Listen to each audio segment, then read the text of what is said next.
Saudara, Kejaksaan Agung siap menetapkan daftar pencarian orang kepada Riza Khalid bila kembali tidak memenuhi panggilan Kejagung. 5 unit kendaraan milik Riza Khalid juga sudah disita karena diduga merupakan hasil korupsi.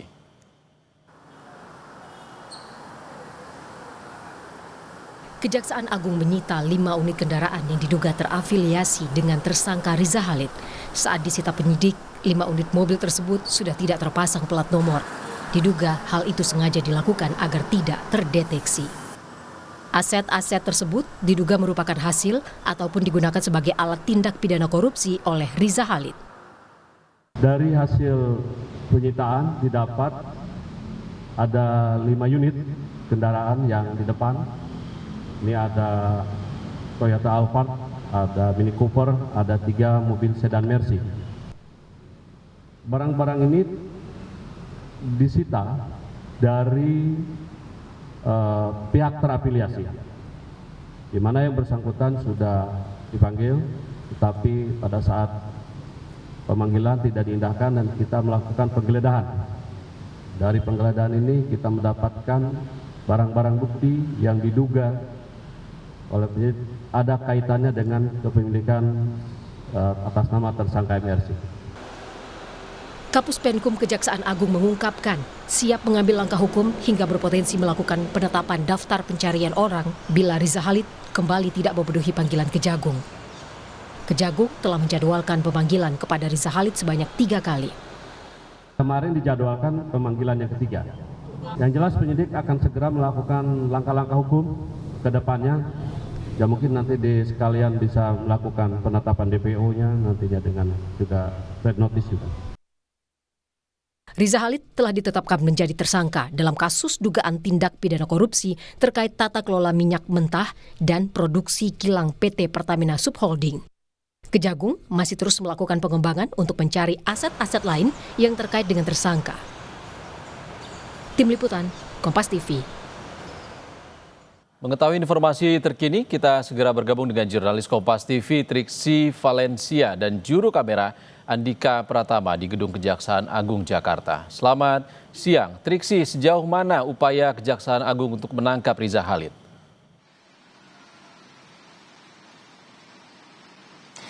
Ya, Ihsan, sejauh ini tadi yang disampaikan oleh Kapus Penkum Kejagung, Anang Supriyatna menyebutkan bahwa selain menunggu proses pemberian atau approval red notice yang saat ini masih dalam proses, sementara berkasnya ini sudah dimasukkan begitu ya ke dalam pihak kepolisian, pihak penyidik dari Kejagung ini masih menelusuri terkait dengan aset-aset yang dimiliki oleh tersangka, yakni Muhammad Riza Khalid maupun juga tersangka lainnya yang kita tahu ada 18 total, ada 17 tersangka lainnya yang ada di dalam dugaan kasus dugaan korupsi tata kelola minyak mentah dan juga produk kilang PT Pertamina tahun 2018 sampai 2023. Jadi kalau kemarin baru saja disampaikan ada beberapa aset yang kemudian berhasil didapatkan, termasuk juga ada uang tunai yang saat ini masih dalam penghitungan, baik dalam pecahan rupiah maupun juga pecahan mata uang asing.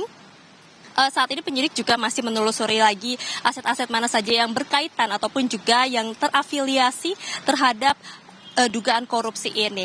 Nah, selain itu juga tadi yang disampaikan adalah masih akan dilakukan terkait dengan pemintaan keterangan terhadap pihak-pihak yang terkait begitu, baik dari keluarga Muhammad Riza Khalid sendiri maupun juga pihak-pihak yang terkait dalam kasus ini. Jadi tidak menutup kemungkinan bahwa kalau misalnya nanti ditemukan fakta-fakta terkait dengan kasus, ada lagi tersangka yang bisa ditetapkan, ini masih ada kemungkinan, termasuk juga yang dikatakan bahwa pemeriksaan terhadap saksi-saksi ini masih berlangsung juga, bahkan sampai hari ini juga ada yang dilakukan pemeriksaan, namun memang tidak disampaikan siapa, termasuk juga dari pihak mana yang hari ini dipanggil dan juga melakukan pemberian keterangan untuk bisa membantu penyidik dalam mengungkap kasus ataupun juga menangkap dari tersangka-tersangka yang memang masih berkaitan dalam lingkaran dugaan korupsi ini.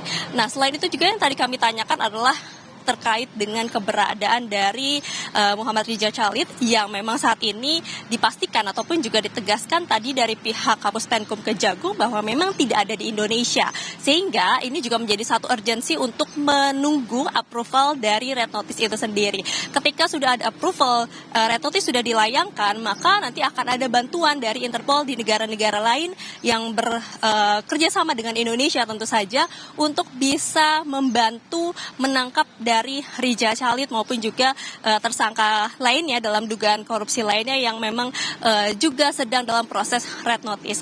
Tapi memang masih ada tahapan yang harus dilakukan, Ihsan dan juga saudara, kalau tadi disampaikan masih ada rapat lagi yang akan dilakukan dari pihak Kejagung dengan pihak Interpol Indonesia, lalu kemudian juga nanti akan dikirimkan berkasnya ke luar negeri untuk kemudian baru mendapatkan ACC. Nah, setidaknya kalau dari informasi yang saya baca ada beberapa berkas yang harus diserahkan untuk kemudian mengajukan red notice ataupun juga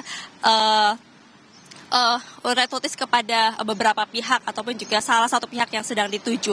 Yakni yang pertama adalah terkait dengan informasi identitas seseorang, seperti misalnya dari wajah, kemudian juga sidik jari, kemudian ciri-ciri segala macamnya yang bisa menentukan atau juga menginformasikan dari ciri-ciri orang tersebut. Lalu kemudian informasi yang berikutnya adalah terkait dengan apa kejahatan yang dilakukan orang tersebut untuk kemudian bisa meng-approve setidaknya syarat-syarat untuk diterbitkannya red notice ini. Nah, itulah tadi yang sudah disampaikan, kemudian juga masih ada pembahasan lebih lanjut juga, termasuk juga penerbitan DPO atau daftar pencarian orang yang saat ini juga masih belum diterbitkan. Tadi saya sempat menanyakan apakah kemudian kalau dari pihak Kejagung menyebutkan minggu depan baru nanti akan diperkirakan akan diterbitkan daftar pencarian orang terhadap Ridza Khalid. Apakah ini nanti akan membuat tersangka tersebut makin jauh atau mungkin bisa menghilangkan jejak begitu ya. Tapi ditegaskan bahwa ketika memang sudah ada upaya yang dilakukan atau langkah hukum yang sudah dilakukan oleh penyidik dari Kejagung maupun juga kerjasama dengan kepolisian, maka ada gerak batas yang batas terhadap Ridza Khalid yang sudah dilakukan, termasuk juga DPO yang saat ini juga masih dalam proses untuk penerbitannya. Jadi diharapkan juga masih ada permintaan untuk dari Ridza Khalid ini bisa datang ataupun juga bisa memenuhi pemeriksaan, datang sendiri ke dalam Kejagung ataupun juga kembali ke Indonesia, karena yang tadi dipastikan adalah bahwa keberadaan dari Ridza Khalid ini sendiri sudah tidak ada di Indonesia, sehingga maka upaya pun juga harus dikerahkan bukan hanya di dalam negeri tapi juga di luar negeri. Tapi yang seiringan berjalan adalah yakni terkait dengan penelusuran aset-aset maupun juga penelusuran lagi siapa saksi-saksi yang bisa membantu membongkar kasus ini lebih dalam.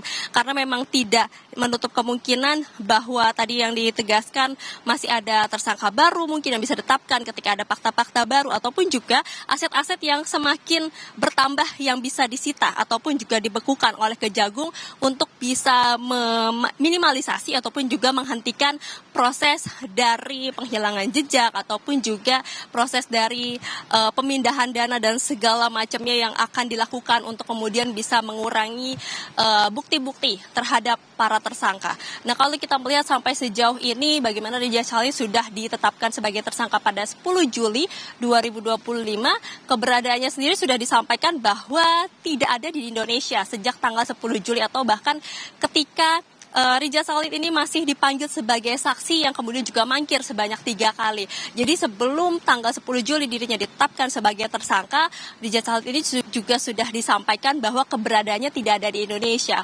Lalu setelah ditetapkan sebagai tersangka hingga saat ini juga kembali ditegaskan bahwa keberadaan Ridza Khalid ini tidak ada di Indonesia.